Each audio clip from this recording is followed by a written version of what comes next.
여러분 안녕하십니까? 크리스마스 이브입니다. 오늘 한파는 절정에 달했지만 3년 만에 거리두기 없는 크리스마스를 맞아 도심 곳곳은 사람들로 붐비고 있습니다. MBN 취재기자가 그 현장에 나가 있습니다. 표선우 기자. 네, 서울 명동성당 앞에 나와 있습니다. 네, 성당 앞이 반짝이네요. 분위기는 어떻습니까? 네, 지금 제 뒤로 화려한 조명이 보이시나요? 이브를 맞아 이곳 명동성당은 조명과 장식들로 반짝이고 있습니다. 올해는 산불에 불탄 나무를 트리로 만든 블랙 트리가 눈에 띄기도 하는데요. 한파에도 거리두기 해제 후 맞는 첫 이브에 시민들은 설렘이 가득했습니다. 크리스마스 분위기 잘 못 느꼈는데 이렇게 예쁘게 거리도 꾸며놓고 사람들 많은 거 보니까 너무 좋은 것 같아요. 신세계백화점 등 사진 명소는 전국에서 온 시민들로 북적였습니다. 여수에서 올라왔고요. 사람도 많아지고 정말 부적부적한 게 연말인 것 같습니다. 작년과 다르게 올해는 인원 제한 없이 미사와 예배가 진행되는데요. 명동성당은 오늘 밤 11시 50분부터 미사를 진행하고 여의도 순복음교회도 내일 아침부터 예배를 열 예정입니다. 그런데 사람들이 몰리면 걱정도 됩니다. 인파 관리는 어떻게 하고 있을까요? 네, 안타까운 참사가 있었던 만큼 지자체들은 사고 방지에 나섰습니다. 명동 노점상 362곳은 오늘 하루 영업을 중단했는데요. 대신 상인들은 명동 일대 차량 통제와 통행을 관리했습니다. 중구청은 오는 31일에도 노점상 규모를 조절할 계획입니다. 경찰은 주말 동안 전국 명소 37곳에 50만 명이 찾을 것으로 보고 안전 패스를 설치하고 인력을 배치했습니다. 지금까지 명동성당 앞에서 MBN 뉴스 표선우입니다. 이틀 동안 고립됐던 제주는 항공기 운항이 재개됐습니다. 하지만 그동안 결항으로 발이 묶인 관광객만 3만여 명. 표를 구하려는 사람들이 몰리면서 공항은 하루 종일 혼잡을 빚었습니다. 사흘간 40cm라는 기록적인 폭설이 내린 호남에서는 피해가 잇따랐습니다. 이재호 기자가 보도합니다. 항공기를 기다리는 승객들로 발 디딜 틈조차 없습니다. 강풍과 폭설로 끊겼던 항공기 운항은 재개됐지만 제주공항은 하루 종일 몸살을 앓았습니다. 대체 항공편을 배정받지 못한 관광객들은 이른 아침부터 기약 없이 줄을 서야 했습니다. 월요일 날 일본 가야 되는데 그거 지금 못 갈 수도 있을 것 같아가지고 아침 일찍 6시부터 나와서 기다렸습니다. 앞서 그제부터 이틀 동안 제주에선 항공기 700편 이상이 강풍과 폭설로 무더기 결항해 3만 명이 넘는 관광객의 발이 묶였습니다. 육지에서는 전남과 전북 지역에서 피해가 컸습니다. 전남에는 16건의 교통사고와 50건의 낙상사고 등 140건의 신고 출동이 있었습니다. 사흘간 최고 40cm의 역대급 폭설이 쏟아진 광주에서도 낙상 66건 등 128건의 폭설 관련 사고가 접수됐습니다. 전북 지역에서도 연이은 폭설로 52개 동의 건물과 비닐하우스가 무너졌습니다. 제가 현장을 직접 보고 전주 지역이라든가 폭설 피해 지역에서 필요한 게 뭐가 있는지, 정부 차원에서 지원해 드릴 걸 뭐가 있는지. 복구 작업까지는 적지 않은 시간이 걸릴 것으로 예상돼 시설물 관리에 개개인의 각별한 주의가 필요합니다. MBN 뉴스 이조입니다. 이번 폭설은 주로 서쪽 지역에 집중됐습니다. 북쪽에서 내려오는 찬 공기가 상대적으로 따뜻한 서해를 지나면서 눈구름을 만든 이른바 호수 효과 때문입니다. 반대편 동해안에서는 6m가 넘는 강한 파도가 몰아쳤습니다. 최희지 기자입니다. 어제 저녁 서해안과 제주에 폭설이 내리는 모습입니다. 따뜻한 바다의 공기가 시베리아에서 들이닥친 차가운 공기와 만나면서 눈구름이 발달한 때문입니다. 이런 현상을 호수 효과라고 부릅니다. 호수 효과는 두 공기의 온도차가 클수록 더 커집니다. 예년보다 해수면 온도는 높은 데 반해 강력한 한파가 몰아치면서 폭설의 강도는 더 세졌습니다.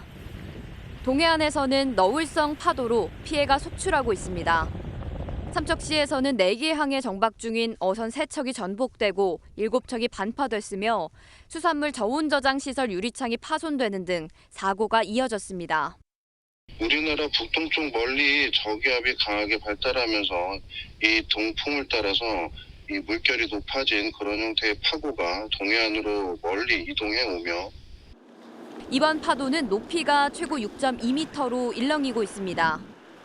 크리스마스인 내일까지 서울 최저 기온이 영하 10도까지 떨어져 춥겠고 연말까지 예년 기온을 밑도는 추위가 계속될 전망입니다.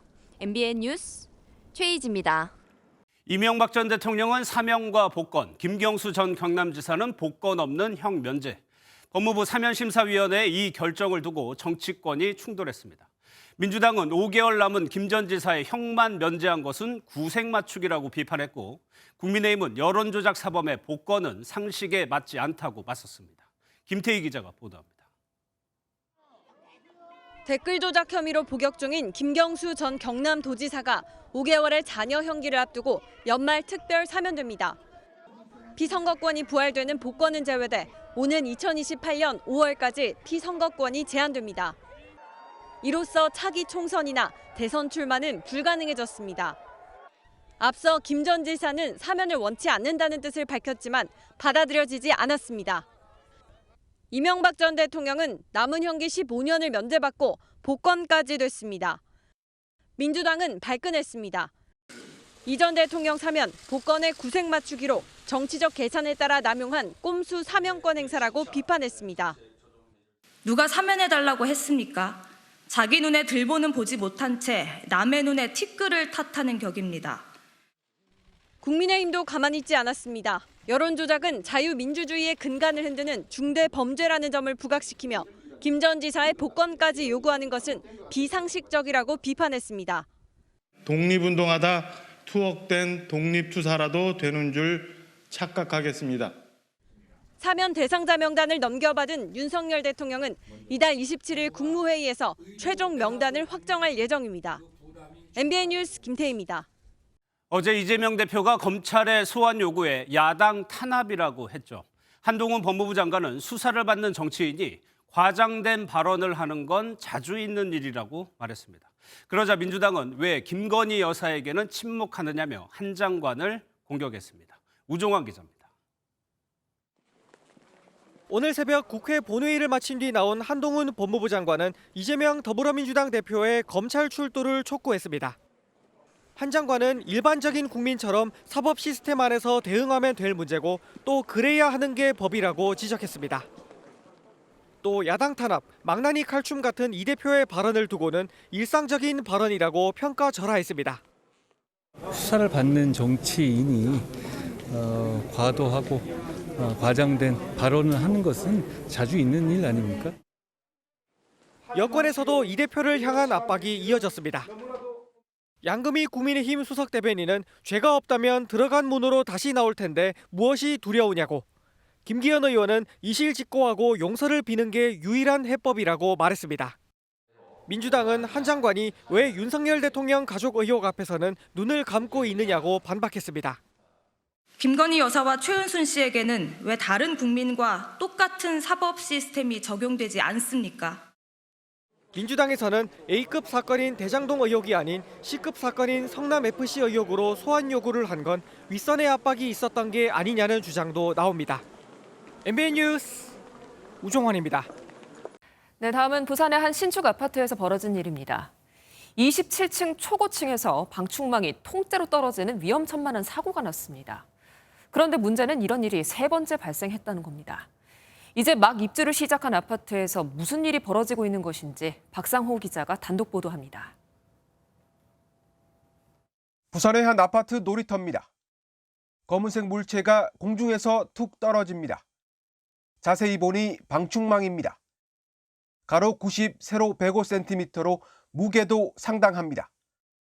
27층에서 입주 청소를 하려고 방충망을 여는 순간 방충망 틀이 통째로 빠져 밑으로 떨어졌습니다.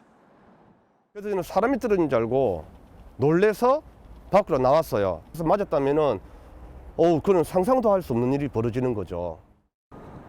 당시 충격이 얼마나 컸던지 방충망이 떨어진 곳은 돌바닥이 움푹 팼습니다.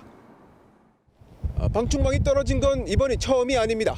알려진 것만 벌써 3번째인데 발코니 쪽 방향의 산책로에는 이렇게 통행금지 안내문까지 붙었습니다. 방충망이 제대로 닫히지 않거나 수평이 맞지 않는 집도 많습니다. 일부 방충망은 바람이 불면 심하게 흔들립니다. 20억 가까운 돈을 들여가지고 공사를 했는데 하자도 많고 이런 사고가 일어나다 보니까 정말 제대로 공사를 했는지 의문스럽습니다. 아파트 측은 거실 창호와 방충망 공사 주체가 달라 각 제품을 생산 시공할 때 소통이 제대로 되지 않아 발생한 문제라고 밝혔습니다. 일단 방충망 업체가 998세대 전체에 대해 보강 작업을 벌이기로 했지만 주민들은 임시 방편일 뿐이라며 제대로 된 안전 조치를 요구하고 있습니다. MBN 뉴스 박상호입니다.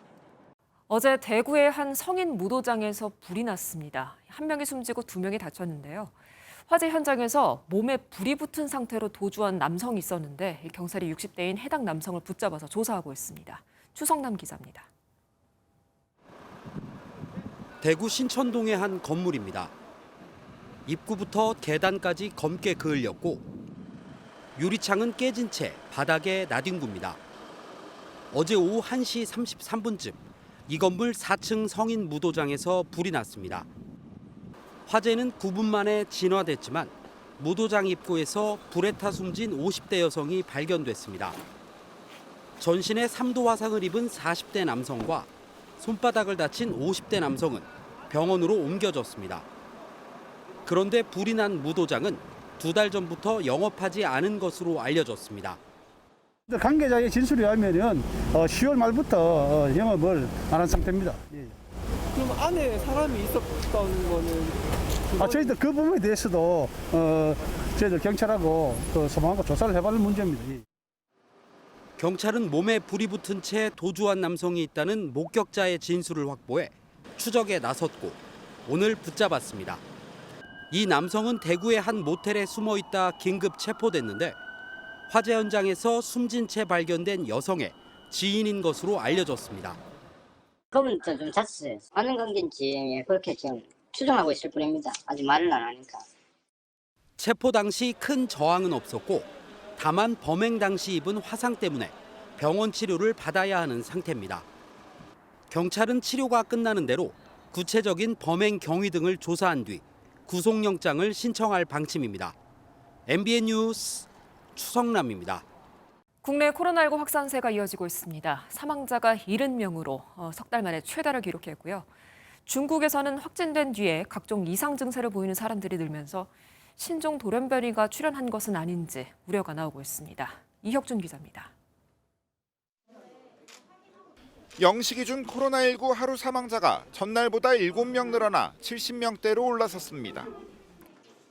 지난 9월 25일 73명 사망 이후 석 달 만입니다. 위중증 환자가 지난 18일 이후 일주일째 500명대를 기록하면서 사망자가 늘고 있는 겁니다. 방역당국이 1월 중 완만한 수준에서 겨울철 유행 정점이 올 것으로 보는 가운데 중국발 변이가 주요 변수로 떠올랐습니다. 최근 중국에선 코로나19 확진 뒤 혀가 검게 변하고 얼굴 피부가 벗겨지는 이상 증세를 호소하는 사진이 소셜미디어에 속속 올라오고 있습니다. 혀가 검게 변하는 증상은 몸에 혈액과 수분이 부족할 때 나타날 수 있는데 신종 돌연변이로 인한 게 아니냐는 우려가 커지고 있습니다. 대만 언론에 따르면 중국에선 지난 1일부터 20일까지 2억 4,800만 명이 코로나19에 감염됐고 이는 인구 18%에 해당하는 수치입니다. 因为急诊没有停过，就是每一天我们从上班一直到我们下班都很忙，没有停的时候。 중국을 방문하는 우리 국민이 격리 중 감염되는 일도 잇따르고 있습니다. 입국 전 48시간 내 PCR 음성 확인을 받고 중국 정부가 지정한 호텔에서 격리 생활을 하다 감염되는 건데 정작 격리 장소의 위생 불량이 문제라는 지적이 나오고 있습니다. MBN 뉴스 이혁준입니다. 이임재 전 용산경찰서장이 구속됐습니다. 법원은 증거를 인멸할 우려가 있고 범죄를 저질렀다고 의심할 상당한 이유가 있다고 판단했습니다. 용산서 112 상황실장도 구속되면서 윗선 수사에도 탄력이 붙을 전망입니다. 이현재 기자의 보도 보시고 뉴스 추적에서 수사 상황 좀 더 살펴보겠습니다. 법원은 범죄를 저질렀다고 의심할 상당한 이유가 있고 증거를 인멸할 우려가 있다며 이임재 전 용산서장과 송병주 전 용산서 112 상황실장에 대한 구속영장을 발부했습니다. 당시 경찰서장으로서 죄송하고 또 죄송스러운 마음입니다. 오늘 영장 심사도 최대한 사실대로 순수하게 임하겠습니다. 경찰청 특별수사본부는 지난 5일 1차 영장 기각 후 이 전 서장이 자신의 현장 도착 시간을 48분 앞당긴 허위 상황 보고서를 직접 검토하고도 바로 잡지 않은 혐의를 추가해 2차 영장을 신청했습니다. 함께 구속된 송 전 상황실장은 압사 위험을 알리는 신고가 쏟아졌는데도 안전조치에 소홀하고 이 전 서장에게 제때 보고하지 않은 혐의를 받습니다. 특수본이 출범 53일 만에 핵심 피의자 신병 확보에 성공하면서 김광호 서울경찰청장 등 윗선을 향한 수사에 숨통이 트이는 모양새입니다. 용산구청과 용산소방서, 서울시청과 행정안전부 등에 대한 수사도 이어질 전망입니다. 특수본은 재난안전법상 지방자치단체가 1차 책임을 진다는 점에서 죄가 더 무겁다고 판단하고 있습니다. 이미 구속영장이 청구된 박희영 용산구청장과 최원준 용산구청 안전재난과장은 26일 서울 서부지법에서 구속 전 피의자 신문을 받습니다. 특수본은 조만간 최성범 용산소방서장에 대한 구속영장도 신청할 방침입니다. MBN 뉴스 이현재입니다. 네, 사회부 서남빛 기자 나와 있습니다. 어서 오세요. 네. 지금 핵심 책임자 2명이 구속된 거 리포트에서 봤는데 그 다음이 박희영 구청장이잖아요. 예. 구속 가능성 어떻게 보고 있습니까? 일단 용산구청 관계자로 구속영장이 청구된 대상자는 2명입니다. 박희영 구청장과 최원준 안전재난과장인데요. 이들은 업무상 과실치사상 혐의를 받고 있습니다. 두 사람에 대한 영장 발부 가능성 꽤 있어 보입니다. 경찰 쪽에서 이임재 전 서장 그리고 송병주 전 112 상황실장에 대한 구속영장이 발부가 됐기 때문입니다. 재난안전법을 보면요. 지방자치단체가 재난대응에 1차적인 책임을 지는 기관으로 돼 있습니다. 경찰은 지자체의 재난대응을 지원하는 기관인 셈이죠. 경찰에게 업무상 과실치사상 책임이 상당 부분 법원에서 인정을 받은 만큼 특수본에서는 용산구청 관계자들에 대해서도 영장이 발부될 것으로 기대하고 있습니다. 예, 유가족들이 수사 상황을 어떻게 보고 있는지 또 어떻게 지내고 있는지도 좀 궁금합니다. 예, 지난 10일 그러니까 2주 전쯤에 유가족 협의회라는 게 꾸려졌었죠. 예. 현재는 이 협의회를 중심으로 유가족은 움직이고 있는데 유가족들은 무엇보다도 철저한 진상 규명을 연일 강조하고 있습니다.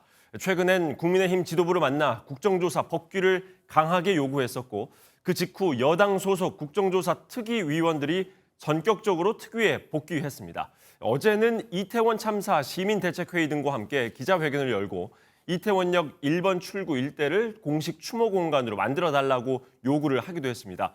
유가족들은 국정조사 기간 연장도 바라고 있지만 이 부분은 국정조사 상황을 보면서 국회에서 검토할 것으로 보입니다. 예. 또 최근에 문제가 된 것이 피해자들에 대한 2차 가해인데 유가족들은 앞으로 어떻게 대응할 계획인가요? 유가족들에게 가장 힘든 건 아무래도 지금 유가족들을 향해서 끊이지 않고 가해지고 있는 이 2차 가해 논란일 겁니다. 특히 유가족들이 있는 이 이태원 분향소 주변에서 유가족을 비방하는 게 문제인데요. 최근 한 보수 성향 단체 대표는 유가족을 향해 시체팔이라는 표현을 했다고 알려지면서 2차 가해 논란이 있었습니다. 유가족들은 이 보수단체를 현장에서 철수시켜달라고 요구했는데요. 그런데 오히려 해당 보수 성향 단체 대표는 그런 발언을 한 사실이 없다면서 유가족협의회 이종철 대표를 명예훼손 혐의로 경찰에 고소하기도 했습니다. 유가족 법률 대응을 맡고 있는 민변 측에서는 해당 보수단체에 대해서 모욕죄 등 혐의로 법적인 대응을 검토하고 있고요. 이태원 참사 시민대책회의도 분향소 근처에서 유가족을 향해 2차 가해를 하는 이들이나 단체에 대해선 명예훼손으로 고발을 검토하고 있습니다. 알겠습니다. 잘 들었습니다. 지금까지 서남빛 기자였습니다. 다음 소식입니다. 638조 원 규모의 윤석열 정부 첫 새 예산안이 오늘 새벽에서야 겨우 처리됐습니다. 법정 시한을 22일 넘겼고 국회 선진화법 시행 이후 최장 지각 처리입니다. 여야는 서로 민생 예산을 늘렸다면서 애써 의미를 부여했습니다. 먼저 노태현 기자입니다. 2023년도 예산안에 대한 수정안은 가결되었음을 선포합니다. 재석의원 273명 가운데 251명의 찬성으로 내년도 예산안이 국회를 통과했습니다. 법정 시한인 지난 2일을 넘긴 지 22일 만입니다. 국회 선진화법이 시행된 지난 2014년 이후 가장 늦었다는 오명을 안게 됐습니다. 여야는 민생 예산 확보를 내세우며 합의 처리한 데 의미를 뒀습니다. 여야가 합의로 내년도 예산안을 통과시켰다는 데 큰 의의가 있고요. 어려운 경제 위기에 재정이 적기에 투입돼서 위기를 극복하는 대승적으로 서로 한 발씩 물러나서 타협하고 그래서 합의안으로 처리할 수 있었던 것은 다행입니다. 통과된 예산은 638조 7천억 원 규모로 정부안보다 총액 기준으로 3천억 원 줄었습니다. 취약계층 맞춤형 지원을 위해 1조 7천억 원, 반도체 투자 1천억 원, 지역경제 활성화 사업에 1조 5천억 원이 증액됐습니다. 뇌물수수 등 혐의로 구속영장이 청구된 노웅래 민주당 의원에 대한 체포동의안도 보고돼 오는 28일 열릴 본회의에서 무기명 투표가 이루어질 전망입니다. 의결 정족수는 재적의원 과반 출석에 과반 찬성입니다. MBN 뉴스 노태현입니다. 예산안과 함께 그동안 여야가 입장차를 보여왔던 종합부동산세법 개정안도 통과됐습니다. 종부세는 내년부터 그 기준이 대폭 완화될 것으로 보이는데요. 자세한 내용은 최윤영 기자가 전해드립니다. 서울 잠실 아파트 한 채 보유자가 내년에 낼 종부세를 추산해봤습니다. 올해는 440만 원을 냈는데 내년 공시가격을 17억 원이라고 추정하면 140만 원으로 확 내려갑니다. 부부 공동 명의라면 종부세는 아예 없습니다. 각자 9억 원까지 공제를 받기 때문입니다. 강남 은마와 마포 아파트를 갖고 있는 2주택자의 경우 종부세는 3천만 원 정도에서 1천만 원으로 3분의 1 수준이 됩니다. 2주택자는 중과가 아닌 일반 세율이 적용되기 때문입니다.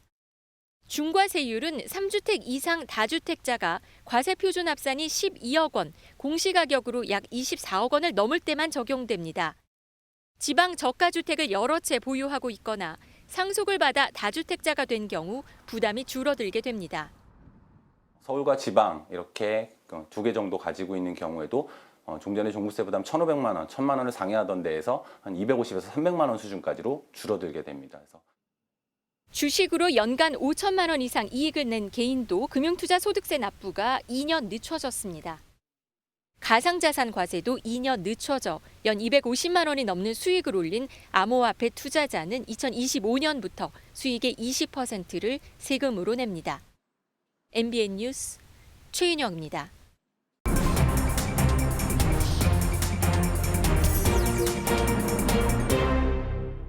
오늘 정치톡톡은 예산안 처리 과정 짚어보겠습니다. 정치부 안보람 기자 나와 있습니다. 어서 오세요. 이번 예산안은 유독 법정 처리 기한도 훌쩍 넘기고 협상이 좀 오래 걸리는 것 같았거든요. 네, 그렇습니다. 예산안 협상 초반부터 올해 기준으로 편성하는 준예산 얘기가 나올 정도로 여야 모두 한 발도 물러나지 않았습니다. 이른바 윤석열 표 예산, 이재명 표 예산이 맞붙었기 때문입니다. 여야는 합의 처리한 건 다행이라면서도 뒤끝을 보였습니다. 민주당이 이 정부 원안의 수정안까지 통과시킬 준비를 하고 우리는 그것을 입수해서 그 문제점을 다시 알려서 이렇게 하면 안 된다고 하고 뭐 이런 과정을 거쳐서 시간을 끌면서 이렇게. 근데 이번처럼 국회의 이 삭감 중심의 심의권마저도 행정부가 관여하고 개입하면서 불필요하게 지체되고 논란이 확산된 측면이 있었거든요. 그럼 안 기자가 얘기한 윤석열 표 예산, 이재명 표 예산 뭐가 있었어요? 네, 일단 윤석열 표 예산 살펴보면 시행령을 통해 만들어진 경찰국과 법무부 인사정보관리단 예산이 대표적입니다. 민주당은 위법하게 만들어진 만큼 일원도 용납할 수 없다고 했지만 결국 정부안의 50%가 운영경비로 반영됐고요. 이재명 표 예산으로 불리던 지역화폐 예산, 정부는 아예 고려하지 않았지만 민주당은 올해 수준인 7,050억 원을 주장했고 딱 50%인 3,525억 원 편성됐습니다. 예. 그런데 합의 과정을 보면 전격적이라는 표현들 많이 하던데 순탄치 않다 이런 얘기 많이 나왔었잖아요. 네, 예산안 합의가 지연되면서 기자들은 양당 원내대표를 집요하게 따라다녀야 했습니다. 최종 합의가 이뤄진 곳은 김진표 의장의 의원회관 사무실이었습니다. 그만큼 은밀하게 두 사람 간의 담판이 이뤄진 겁니다.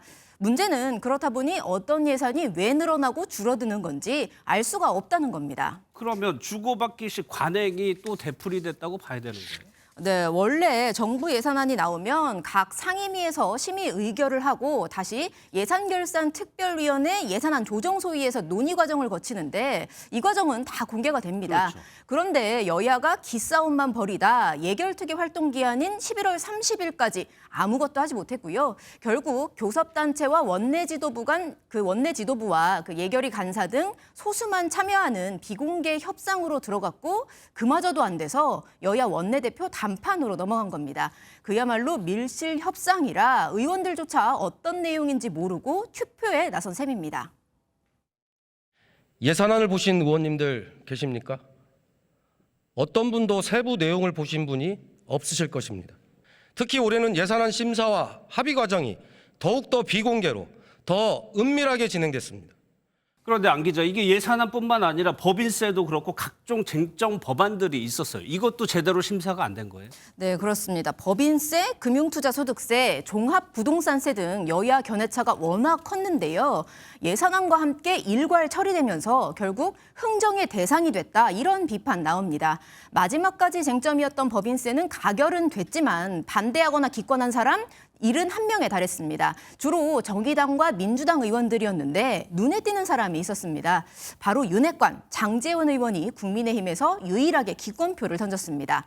윤석열 대통령의 의중을 반영한 게 아니냐 이런 관측 나옵니다. 실제 대통령실은 법인세 인하폭이 1%포인트밖에 되지 않자 법인세 인하는 몇몇 대주주를 위한 것이 아니다라며 민주당의 초부자 감세 프레임에 아쉬움을 표하기도 했습니다. 예.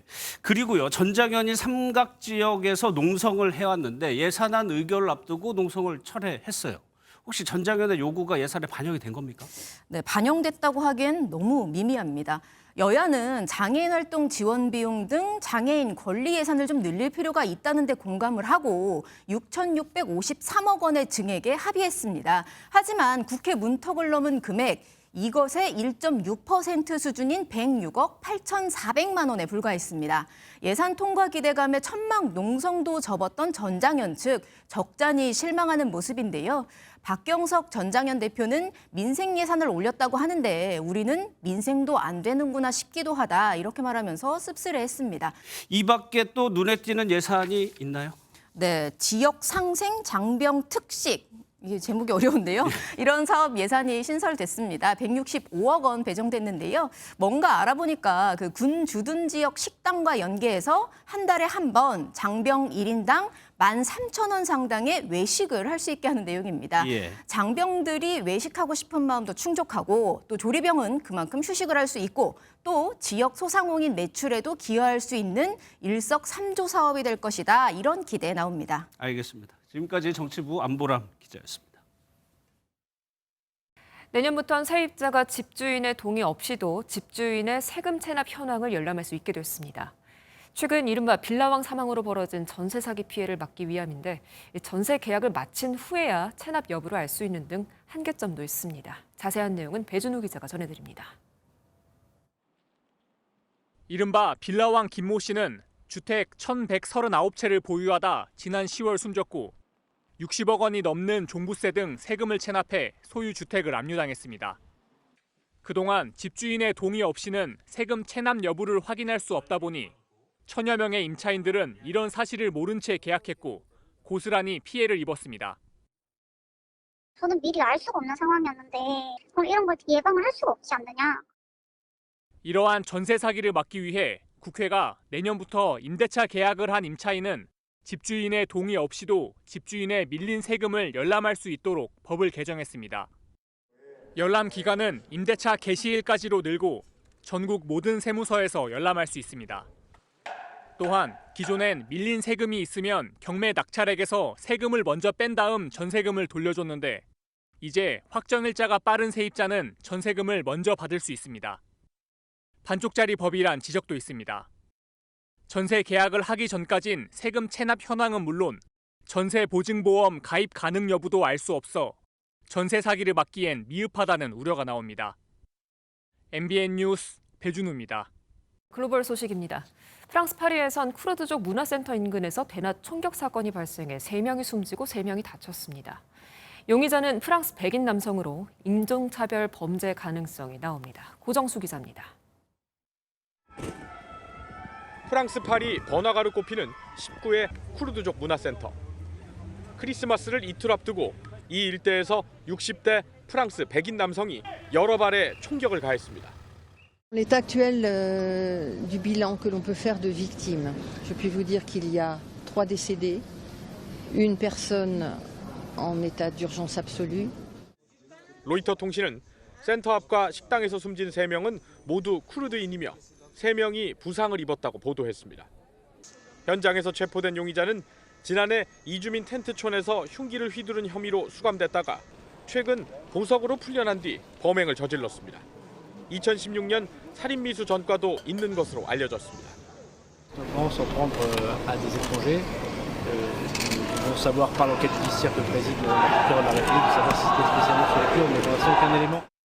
인종차별 의심 범죄에 프랑스 거주 쿠르드족들은 거리로 나와 항의 시위를 벌였습니다. 쿠르드족의 적대 정책을 펴는 튀르키예 정부를 규탄하는 성격이 컸습니다. 프랑스 경찰은 과격 시위 양상에 최루탄을 발사하며 시위대와 충돌하기도 했습니다. MBN 뉴스 고정수입니다.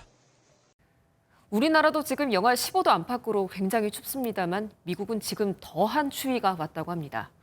상상조차 할 수 없는 영하 46도에 폭설에 폭풍까지 극강의 추위에 시달리고 있다고 하는데요. 150만 가구가 정전 사태를 겪고 사망자도 발생하고 있는데 미국 현지에서 최중락 특파원이 전해왔습니다. 성탄절을 앞두고 최악의 눈폭풍에 한 치 앞도 볼 수가 없습니다. 미국 뉴욕주 버팔로에는 1m의 폭설 경보가 내려졌습니다.